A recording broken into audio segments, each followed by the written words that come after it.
प्रस्तुत करते हैं कर्मा रिकॉर्डिंग स्टूडियो श्रीनगर भकमा।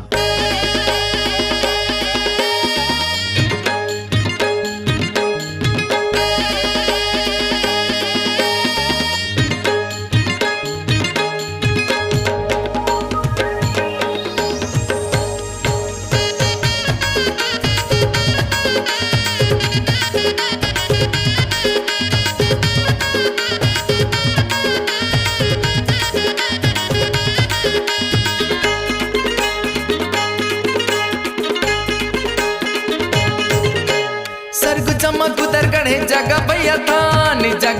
थान विजय कुंड में पानी पिलो सीता कुंड स्नान सरगुजा में कुदर गढ़े जगा भैया थान विजय कुंड में पानी पिलो सीता कुंड स्नान राजा बालंद सेवा बजा के करे गुणगान कुदर गढ़िंदाइल बंदो बागेश्वरी जान कुदर गढ़िंदाइल बंदो बागेश्वरी जान कुदर गढ़िंदाइल बंदो बागेश्वरी जान कुदर गढ़िंदाइल बंदो बागेश्वरी जान।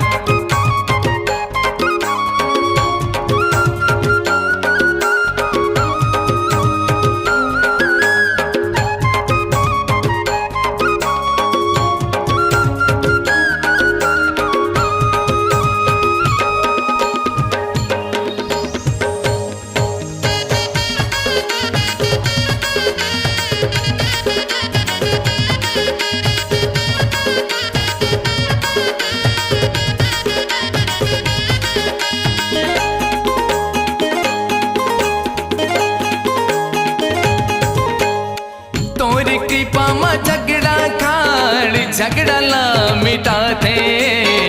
सूरज धारा जल के धारा सरकपुरी ले आते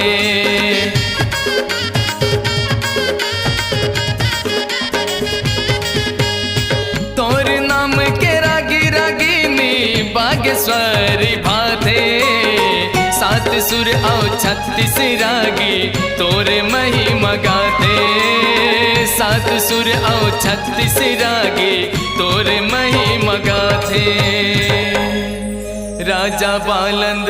सेवा बजा के करे गुणगान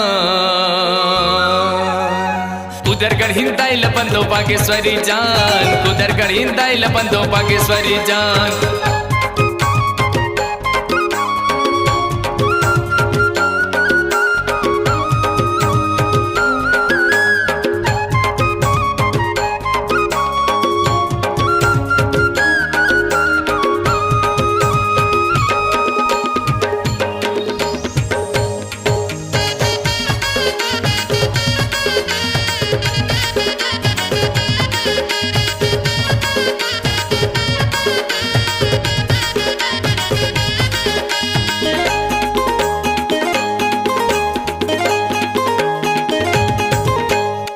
काट कुदर के पहल निकले देवी कुदर गढ़िन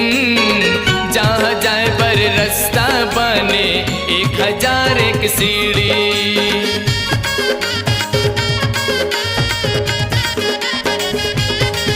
हो चट्टान में तोर चित्र बने रेखा आड़ी खाड़ी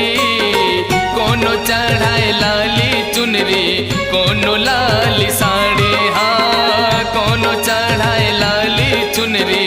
कोनो लाली साड़ी राजा बालंद सेवा बजा के करे गुणगान कुदर गढ़िंदाइल बंदो बागेश्वरी जान कुदर गढ़िंदाइल बंदो बागेश्वरी जान कुदर गढ़िंदाइल बंदो बागेश्वरी जान कुदर गढ़िंदाइल बंदो बागेश्वरी जान सरगुजा में कुदर गढ़े जगा भैया थान विजय कुंड में पानी पिलो सीता कुंड स्नान सरगुजा में कुदर गढ़े जगा भैया थान विजय कुंड पिलो सीता कुंड स्नान सीता कुंड स्नान राजा बालंद सेवा बजा के करे गुणगान कुदरगढ़ हिंदाइल बंदो बागेश्वरी जान कुदरगढ़ हिंदाइल बंदो बागेश्वरी जान कुदरगढ़ हिंदाइल बंदो बागेश्वरी जान कुदरगढ़ हिंदाइल बंदो बागेश्वरी जान कुदरगढ़ हिंदाइल बंदो बागेश्वरी जान कुदरगढ़ हिंदाइल बंदो बागेश्वरी जान कुदरगढ़ हिंदाइल बंदो बागेश्वरी जान